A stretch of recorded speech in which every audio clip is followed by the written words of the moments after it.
Pois bem, nós vamos então a mais uma aula de número 9, Teoria dos Conjuntos. Vamos identificar como podemos testar a validade dos argumentos usando a teoria dos conjuntos. Vamos primeiro entender como é que representamos os enunciados da linguagem natural, chamados de enunciados típicos ou enunciados simples. Lembrando que um enunciado é típico ou simples quando ele tem apenas um sujeito e um predicado, ok? Vamos lá.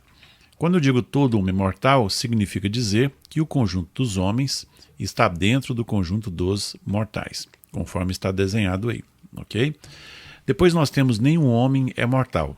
Aqui a relação não existe entre o conjunto dos homens e nem o conjunto dos mortais. Quando eu digo nenhum homem é mortal, eu também estou dizendo que nenhum mortal é homem, ok? Depois eu tenho aqui o enunciado algum homem é mortal. Naturalmente os dois conjuntos eles estão se relacionando e eu marco um X para representar o quê? Que o enunciado é particular. Quando eu represento o enunciado universal, eu altero a disposição dos conjuntos, mas eu não marco X, eu só marco X quando eu tenho o enunciado particular. Depois eu tenho esse enunciado, algum homem é mortal. Aqui eu tenho duas maneiras de representar. Olha só, eu vou marcar o X aqui, conforme vocês estão vendo na tela, caracterizando que algum homem não é mortal. E eu posso também representar dessa maneira os conjuntos separados e o X, que é importante, o X ele caracteriza a representação de enunciados particulares. Então, o enunciado do tipo O pode ser representado também dessa maneira. E aí está os dois modos de nós representarmos o enunciado do tipo O, ok? Resumindo então, nós temos aí todo homem é mortal, representado dessa maneira, nenhum homem é mortal, onde os conjuntos não se relacionam, algum homem é mortal, representado aí conforme está na tela, e algum homem não é mortal, representado dessas duas maneiras que vocês estão vendo aí. Os critérios para nós testarmos a validade é o seguinte.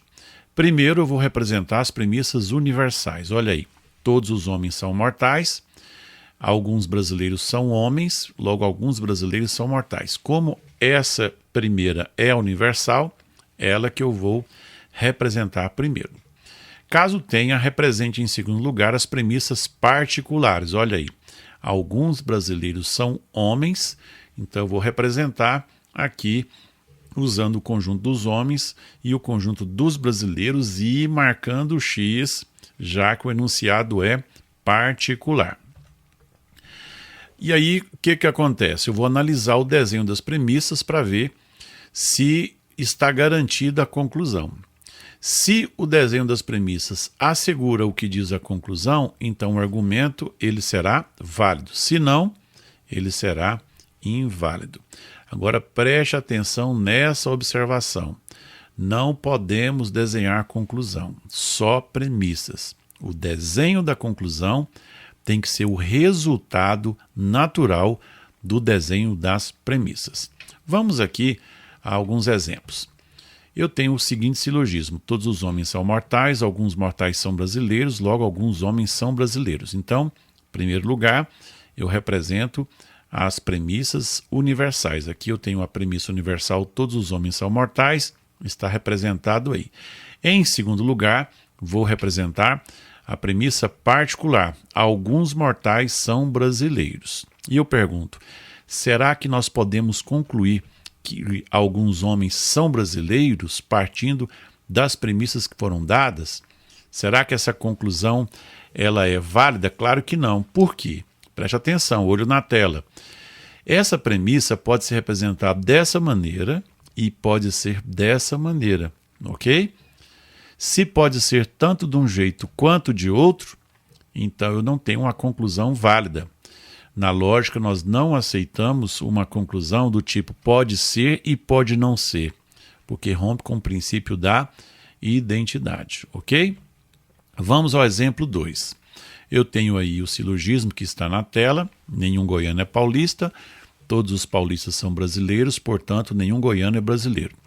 Então, a primeira premissa, nenhum goiano é paulista, está representado aí.